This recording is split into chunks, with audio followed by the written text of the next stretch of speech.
Hello everyone, welcome to the Future Genius Chemistry classes. This is part 7 for Electrochemistry class 12.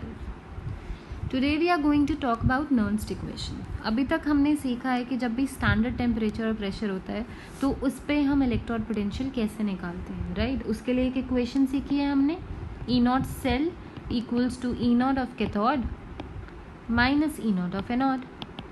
Right, this particular equation we were using when we needed to calculate the electrode potential at standard temperature or pressure. ये जो not है यहाँ पे zeros बने हुए हैं, ये बताता है कि ये स्टैंडर्ड टेम्परेचर और प्रेशर की बात हो रही है. But what about the conditions when we do not have standard conditions? किसी भी रैंडम टेम्परेचर और प्रेशर पे जब हमें रिडक्शन पोटेंशियल इलेक्ट्रोड पोटेंशियल निकालना हो तो हम यूज़ करते हैं नर्न्स्ट इक्वेशन को. ठीक है, so let's see Nernst equation लिखते कैसे हैं. So it is used to calculate the EMF of cell at conditions other than standard conditions. That is what I said just now. Writing the Nernst equation for a half cell. In order to write equation in a half cell, always write the balanced reduction equation. जब भी हम half cell की बात कर रहे हैं, first we are talking about half cell, पूरे cell की बात इसके बाद करेंगे. ठीक है, तो हाफ सेल की जब भी बात हो तो हम किसके बारे में बात करेंगे? रिडक्शन इक्वेशन के बारे में. ठीक है, तो मैं एक जनरल रिडक्शन इक्वेशन ले लेती हूँ. सपोज मैंने लिखा Mn प्लस,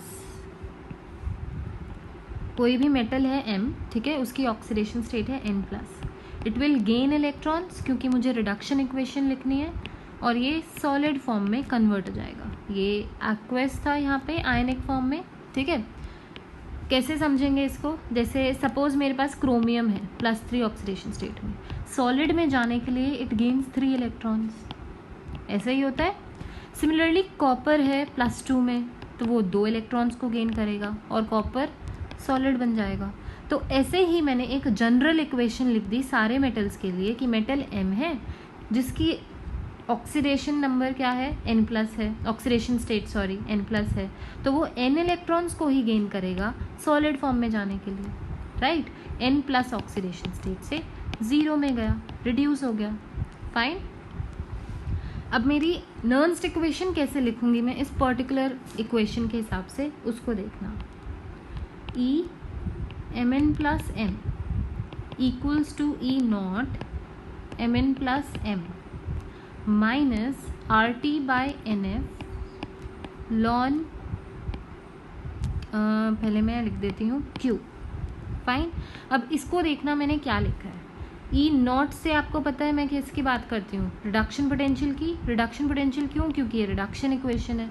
तो E नॉट स्टैंडर्ड टेम्परेचर है और प्रेशर है. स्टैंडर्ड कंडीशंस पे रिडक्शन पोटेंशियल इससे रिप्रेजेंट कर रहा है. जब कोई भी रैंडम कंडीशन होती है तो मैं इससे रिडक्शन पोटेंशियल को रिप्रेजेंट करूँगी. यहाँ पे नॉट नहीं लगा हुआ. फाइन. तो इन दोनों के बारे में आपको पता चल गया. दिस RT NNF ये मैं आपको नेक्स्ट पेज पर बताती हूँ. पहले ये देखते हैं Q क्या होता है. Q is nothing but my reaction quotient. Reaction quotient. और इसको मैं कैसे लिखती हूँ? This is concentration of products upon concentration of reactants. ठीक है, स्क्वायर ब्रैकेट जो होता है वो कंसंट्रेशन को रिप्रेजेंट करता है.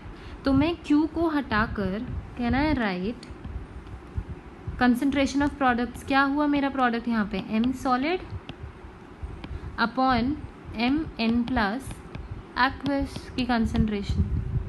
ठीक है, तो मैंने Q को हटा के ये लिख दिया. अब मुझे एक बात बताओ, आपने इक्विलिब्रियम कांस्टेंट के बारे में पढ़ा होगा. इक्विलिब्रियम कांस्टेंट भी तो यही होता है, प्रोडक्ट्स अपॉन में रिएक्टेंट्स की कंसंट्रेशन. लेकिन Q और इक्विलिब्रियम कांस्टेंट में डिफरेंस क्या है? This equilibrium constant is used only at equilibrium conditions. पर जब इक्विलिब्रियम कंडीशन के अलावा कोई कंडीशन होती है then we talk about Q. Fine. So in this particular reaction हमारे पास इक्विलिब्रियम के अलावा भी कंडीशन है, तो इसीलिए ये क्या है? Q है यहाँ पे. फाइन. डिफरेंस समझ आया? ओके. और ये लॉन क्या है? N को मैं लॉन बोल रही हूँ and this is nothing but 2.303 log. इसके इक्वल होता है ये. ठीक है। तो लॉन को अगर लॉग में कन्वर्ट करना हो तो मैं सिंपली उसको मल्टीप्लाई करने वाली हूँ 2.303 से। अपने नोट्स में ये सब चीज़ें साइड में लिखते रहो, तभी जाके ये चीज़ें समझ आएंगी। Fine, okay. सो अब टर्म्स को डिफाइन कर देते हैं। E M N plus M reduction potential of electrode at any condition, ये मैं बता चुकी हूँ। E not M N plus M क्या होगा, reduction potential of electrode at S T P.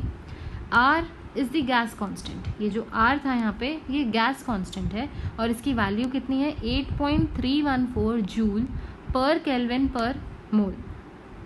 Fine. N is the number of electrons gained किस में, मेरी रिडक्शन इक्वेशन में। जैसे इधर ये रिडक्शन इक्वेशन थी, इसमें n इलेक्ट्रॉन्स गेन हो रहे हैं तो वो मेरा n की वैल्यू यहाँ पे लिखूंगी मैं। Then this f over here is Faraday's constant and its value is 96500 coulomb per mole. हो गई डिफाइंड टर्म्स। इसके बारे में पढ़ लिया, इसके बारे में, इनके बारे में लॉन बता दिया है मैंने, और ये भी पता चल गया आपको कि ये क्या होता है, रिएक्शन कोशेंट होता है। फाइन। Mn प्लस क्या है, concentration of metal ion in solution. ठीक है, अब इसके बारे में बात करते हैं। M सॉलिड मतलब क्या है ये, कि ये मेरी कंसंट्रेशन है मेटल की सॉलिड फेज में। नोट बनाकर लिख लो, whenever we are talking about the concentration of metal in solid phase then we take it as unity. Unity का मतलब क्या, इसको 1 ले लेते हैं। ठीक है, ये नोट बना कर लिख लो।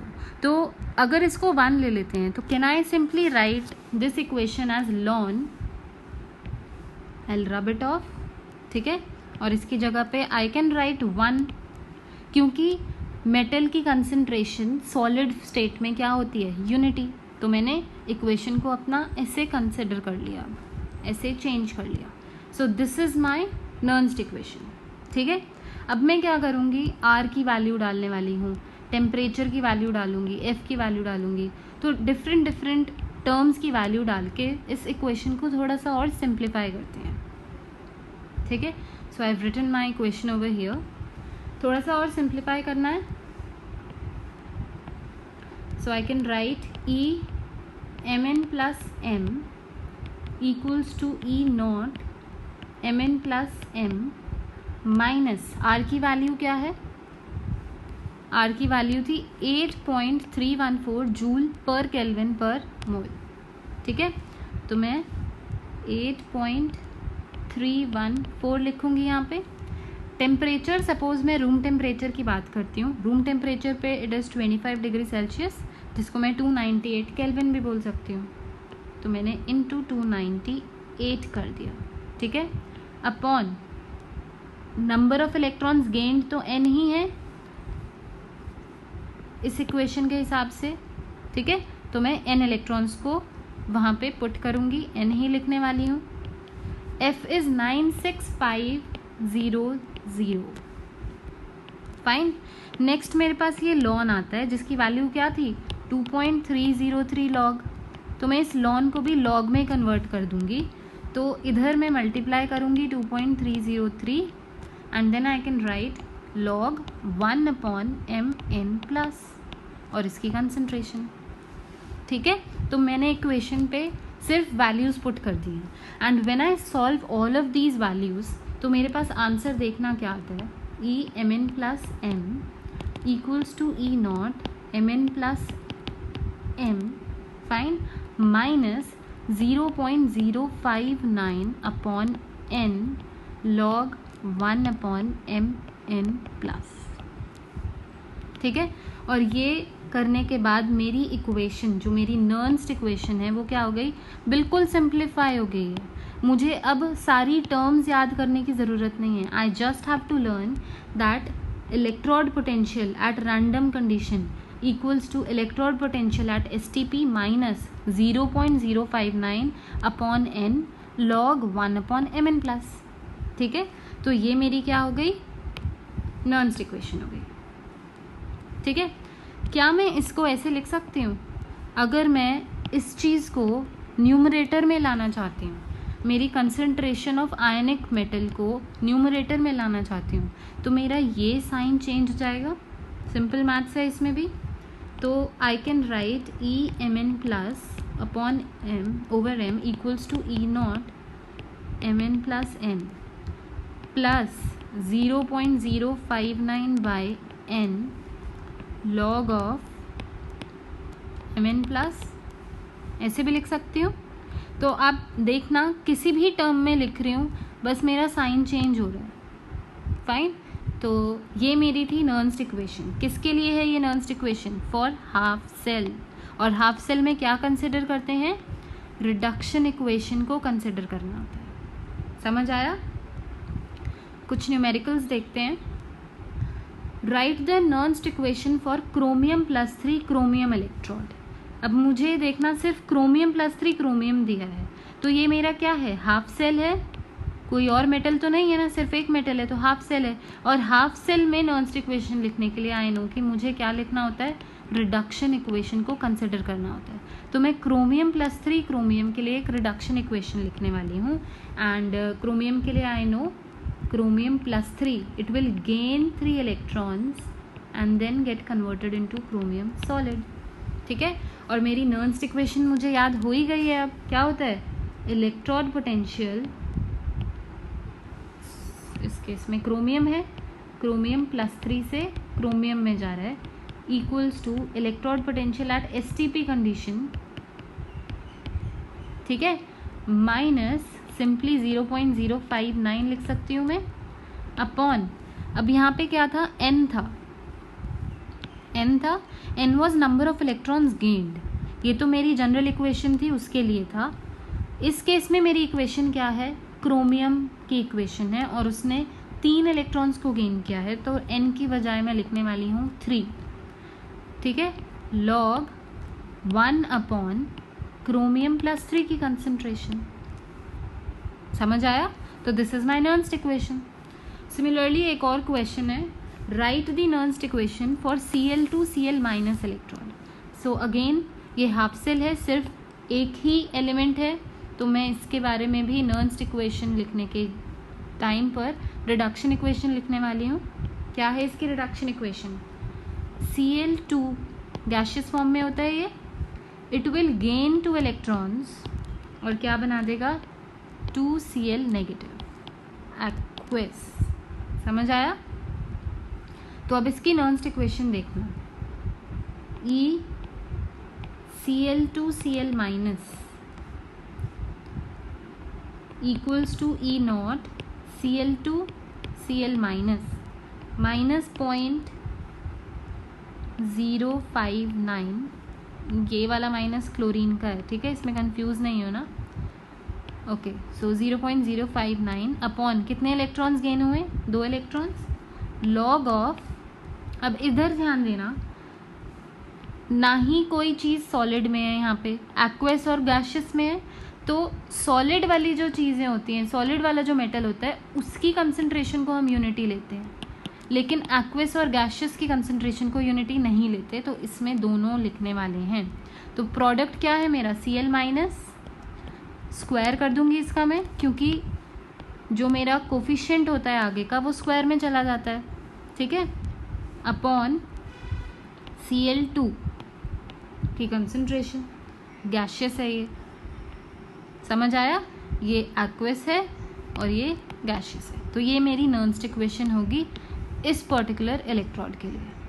आई होप ये चीज़ समझ आई होगी आपको। Another question, calculate the EMF of copper electrode which contains copper rod dipped in 0.01 molar solution of copper sulphate. और क्या गिवन है हमें? रिडक्शन पोटेंशियल दिया हुआ है कॉपर का स्टैंडर्ड टेम्परेचर प्रेशर पे, नॉट लगा हुआ है, मतलब ये STP कंडीशन वाला इलेक्ट्रोड पोटेंशियल हमें गिवन है। और EMF निकालना है रैंडम कंडीशन वाला, मतलब ECU+2 CU निकालना है। ठीक है, तो इससे तो मुझे पता चल गया कि मेरी E0 कैथोड माइनस E0 वाली चीज़ तो नहीं चलने वाली। तो मैं अपनी नर्न्स्ट इक्वेशन लगाऊंगी यहाँ पे। उससे पहले हम एक चीज़ देख लेते हैं। इधर दिया हुआ है कि कॉपर सल्फेट की कंसंट्रेशन कितनी है। So copper sulphate is CuSO4, concentration square bracket से रिप्रेजेंट करूंगी। It is given to me as 0.01 molar. क्या मैं इसको 10⁻⁻² मोलर लिख सकती हूँ?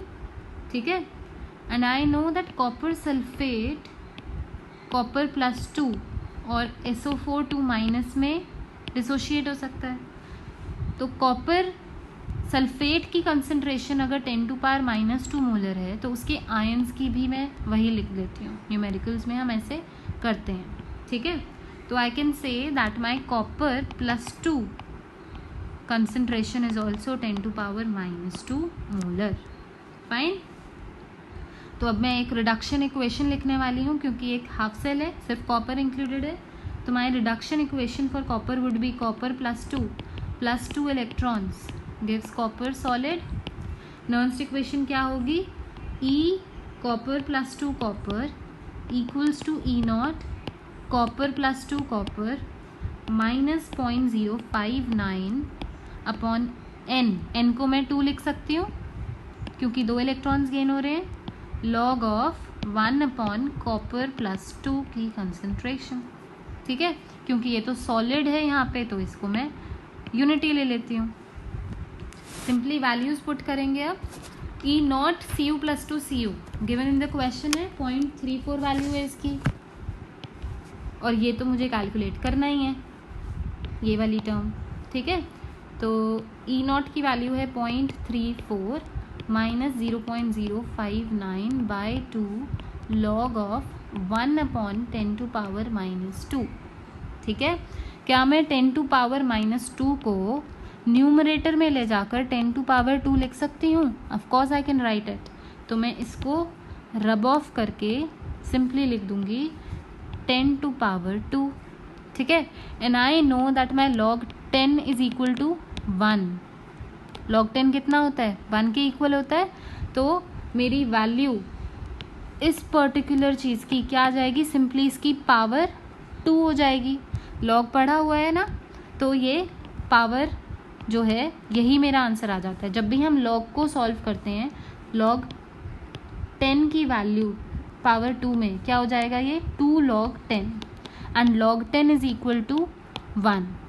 तो मेरा आंसर सिंपली 2 आएगा यहाँ पर। फाइन, तो I can right 0.34 -0.059/2 into 2।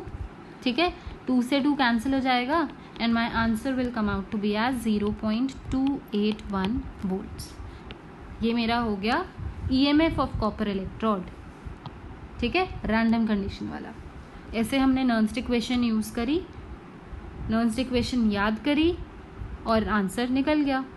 Fine, now we'll talk about writing a Nernst equation for a cell. अभी तक बात की थी हाफ सेल की, जिसमें हम बात कर रहे थे रिडक्शन इक्वेशन की, but when we are talking about the Nernst equation for a cell, तब हम बात करते हैं बैलेंस्ड redox reaction की। In order to write Nernst equation in a cell, always use the balanced redox reaction. Fine? तो अब मैं Daniell cell लेती हूँ फॉर एग्जाम्पल। ठीक है, कंसीडर अ Daniell cell। हमें पता है Daniell cell क्या होता है? कॉपर और जिंक का इलेक्ट्रोड था, वो सेल था, सॉरी। और जिंक और कॉपर में से एनोड कैथोड कौन सा लेना है, वो कैसे रिप्रेजेंट करेंगे हम, कैसे देखेंगे कि कौन सा एनोड है कौन सा कैथोड है? उसके लिए मैं अपनी इलेक्ट्रोकेमिकल सीरीज वाला फॉर्मूला याद कर सकती हूँ, जो मैंने ट्रिक बताई थी। क्या था वो? LK बक्समास क्रिकोनिटिल हचाप। See we need to connect things, okay. जब तक हम चीज़ों को कनेक्ट करके नहीं पढ़ेंगे तब तक इस चैप्टर में आगे नहीं सीख पाएंगे कुछ। तो अब मैंने देखो अपनी इलेक्ट्रोकेमिकल सीरीज़ यहाँ पे ले आई हूँ। मुझे पता है जो लेफ्ट साइड में होगा जो मेटल, वो मेरा एनोड होता है, और जो राइट साइड पे होता है वो मेरा कैथोड होता है। तो ये मुझे याद है और मैं फटाफट से एनोड कैथोड देख सकती हूँ। And I know that my Daniell cell is what? Zinc copper का सेल होता है। तो मैं जिंक देखती हूँ और कॉपर देखती हूँ कहाँ है। जिंक मेरा यहाँ है, कॉपर मेरा ये रहा। तो ऑब्वियसली मेरा जिंक क्या बनेगा? एनोड बनेगा, और कॉपर क्या बनेगा? कैथोड बनेगा। Fine, so I know what is anode and cathode in my Daniell cell. I simply rub it off. ठीक है, तो अब मैं डैनियल सेल के लिए सेल रिएक्शंस लिखती हूँ। तो एट एनोड क्या होता है? ऑक्सीडेशन होगा, राइट। ये सब चीज़ें हम पढ़ चुके हैं। जिंक है मेरा एनोड, तो जिंक सॉलिड का मैं ऑक्सीडेशन करूँगी, मतलब लॉस होगा उसका इलेक्ट्रॉन का, और वो जिंक +2 में चला जाएगा, +2 electrons, right. Then at cathode reduction होने वाला है, and I can write copper +2 aqueous, it will gain 2 electrons and give copper solid, ठीक है। अगर मैं पूरी रिडॉक्स रिएक्शन लिखना चाहती हूँ तो ये 2 इलेक्ट्रॉन से कैंसिल आउट हो जाएंगे, और zinc solid plus copper +2 aqueous gives copper solid plus zinc +2 aqueous। ये मेरी क्या हो गई, रिडॉक्स रिएक्शन हो गई। और यही रिडॉक्स रिएक्शन से मुझे क्या बनानी है, अपनी नर्न्स्ट इक्वेशन बनानी है। सेल के लिए बैलेंस्ड रिडॉक्स रिएक्शन लेनी थी, इसलिए मैंने ये इक्वेशन निकाली यहाँ पे। फाइन। अब नर्न्स्ट इक्वेशन में कुछ नहीं है, वही चीज़ होगी जो हाफ सेल में थी, बस उसका जो रिएक्शन कोशेंट है वो डिफरेंट हो जाएगा। कैसे डिफरेंट होगा, इसको मैं अलग पेन से रिप्रेजेंट कर देती हूँ। E cell equals to E nought of cell, यही होता है रैंडम कंडीशंस वाला जो इलेक्ट्रोड पोटेंशियल है, वो इक्वल होगा स्टैंडर्ड टेम्परेचर प्रेशर वाले इलेक्ट्रोड पोटेंशियल के -0.059 अपॉन नंबर ऑफ इलेक्ट्रॉन्स कितने इन्वॉल्व है रिएक्शन में। देखो हाफ सेल में रिडक्शन इक्वेशन थी, तो n was equal to number of electrons gained. In this full cell हम क्या बात कर रहे हैं, रिडॉक्स रिएक्शन की। तो रिडॉक्स रिएक्शन में जो n होता है वो क्या होता है, नंबर ऑफ इलेक्ट्रॉन्स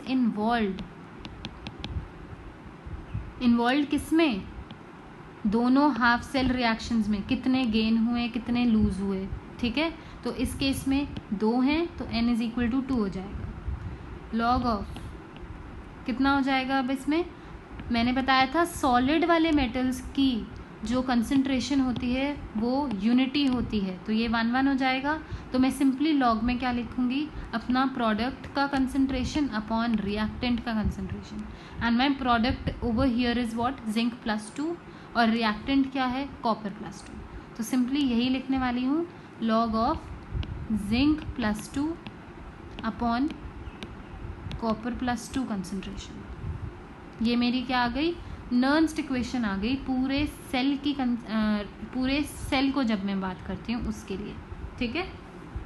ओके, सो इसके लिए अब क्वेश्चंस करते हैं।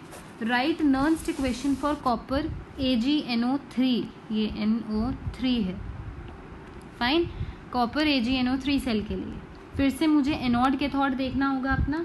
वो कैसे देखूंगी मैं, एल के बक्समास, 2 मिनट लगते हैं बस इस ट्रिक से आपको, ठीक है। क्रिकोनेटिल हचा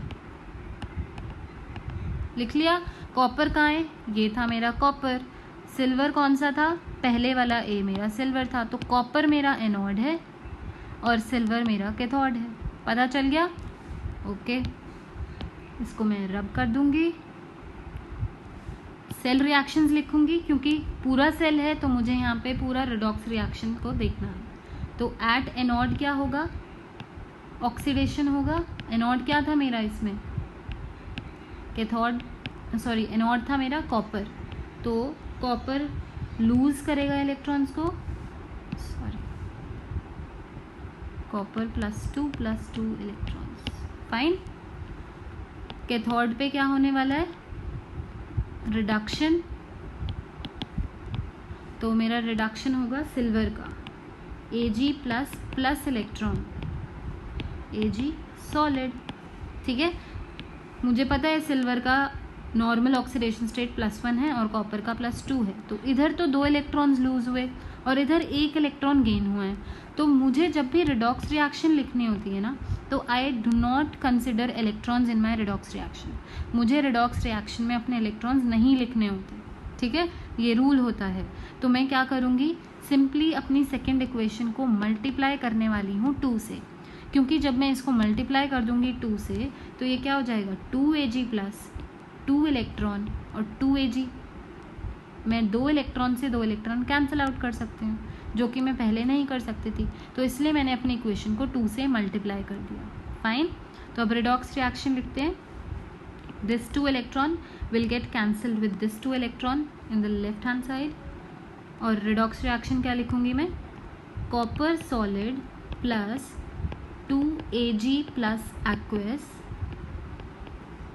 equals to copper plus 2 aqueous plus 2Ag solid. ठीक है, this is my redox equation. और मेरी नर्न्स्ट इक्वेशन कैसे लिखूंगी मैं? E cell equals to E nought cell minus 0.059 upon number of electrons कितने इन्वॉल्व हैं? 2 इलेक्ट्रॉन्स लूज हुए और 2 इलेक्ट्रॉन्स गेन हुए. यहाँ पे इंटू 2 कर दिया था ना, तो 2 और 2, तो मेरा n क्या हो जाएगा? 2 हो जाएगा यहाँ पर. ठीक है, लॉग ऑफ फिर से सॉलिड 1, ये वाला भी यूनिटी हो जाएगा. तो प्रोडक्ट मेरा कॉपर प्लस 2 है और रिएक्टेंट Ag प्लस. तो सिंपली मैं लिखने वाली हूँ concentration of copper plus 2 over concentration of Ag plus. इसमें देखना यहाँ पे कोफिशिएंट लगा है 2, तो मैं रेज टू द पावर 2 कर दूंगी. और यही मेरी क्या हो गई? नॉन्स्ट इक्वेशन की वैल्यू, नॉन्स्ट इक्वेशन हो गई है. समझ आया? तो नाउ आई होप आपको समझ आ गया होगा कि नॉन्स्ट इक्वेशन कैसे निकाल सकते हैं. Okay, so I have another question over here. Write Nernst equation for a cell in which following redox reaction takes place. अब देखो, जब भी रिएक्शन दी होती है ना, तो क्वेश्चन और आसान हो जाता है. वाई? बिकॉज मुझे अपना इलेक्ट्रोकेमिकल सीरीज वाला ट्रिक दोबारा नहीं लगाना होता. I simply can find out कि एनोड कौन सा है और कैथोड कौन सा है. कैसे फाइंड आउट कर सकती हूँ? मैं सिंपली अपने ऑक्सीडेशन स्टेट्स लिखने वाली हूँ. क्रोमियम का सॉलिड स्टेट में 0 ऑक्सीडेशन स्टेट है, कॉपर यहाँ पे +2 में है, यहाँ पे क्रोमियम +3 में है और कॉपर 0 में है. तो I can see that copper is going from +2 to 0. तो ये क्या हो गया? रिड्यूस हो गया, रिडक्शन. और 0 से +3 में गया मेरा क्रोमियम, तो ये हो गई oxidation. And I no oxidation कहाँ पे होती है? एनोड पे. और रिडक्शन कहाँ पे होती है? कैथोड पे. तो देखो, इतने आसानी से इक्वेशन से पता चल जाता है एनोड कौन है, कैथोड कौन है. अगर इक्वेशन ना दी हो तब मुझे मेरी ट्रिक लगानी पड़ती है LK बक्समार्स वाली. फाइन. अब इसकी इक्वेशन मुझे पता चल गई है.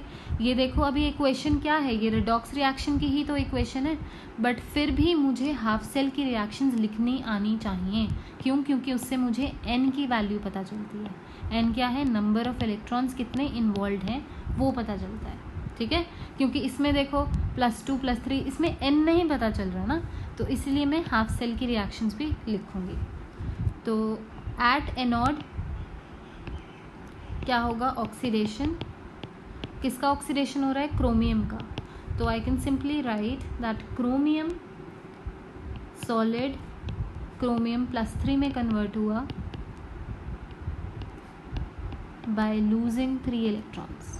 ठीक है, और एट कैथोड रिडक्शन होगा किसका? कॉपर का. So copper +2 is gaining 2 electrons to go into copper solid.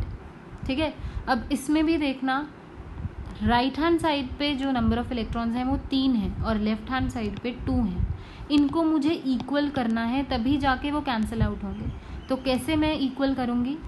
I will simply multiply the first equation with 2 and second equation with 3.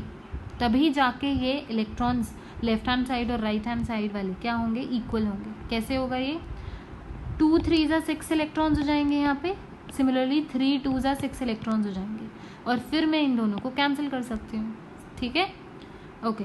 तो अब रिडॉक्स इक्वेशन लिखते हैं हम.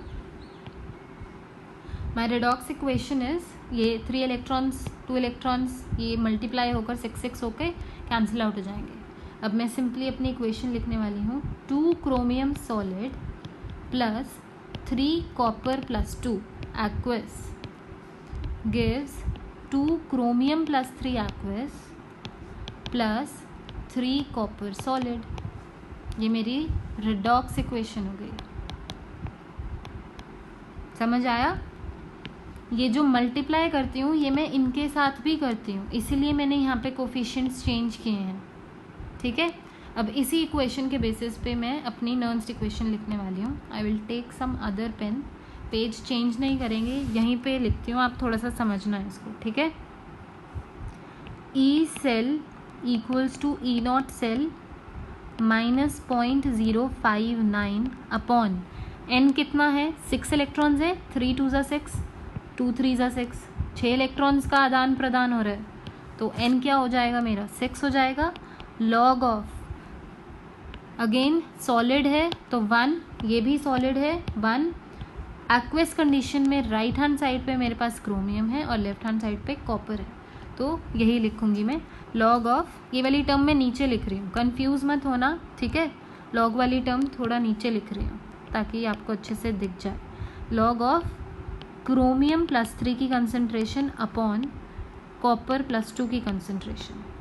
अब देखना यहाँ पे कोफिशिएंट है 2 और इधर कोफिशिएंट है 3, तो ये रेज टू दी पावर में चले जाएंगे रिस्पेक्टिवली। क्रोमियम की पावर 2 हो जाएगी और कॉपर की पावर 3 हो जाएगी। तो ये मेरी क्या आ गई, नर्न्स्ट इक्वेशन आ गई इस पर्टिकुलर रिएक्शन के लिए। आई होप आपको नर्न्स्ट इक्वेशन लिखनी आ गई होगी अब तक, ठीक है। इसकी प्रैक्टिस करना, you need a lot of practice so that आपको ये और अच्छे से समझ आ जाए, ठीक है। और कुछ ना समझ आया हो तो वीडियो को पॉज करके या फिर पीछे करके देख लिया करो, ठीक है। सुना करो दोबारा कि क्या बोला है, okay. So that was all for today. Comment for your doubts and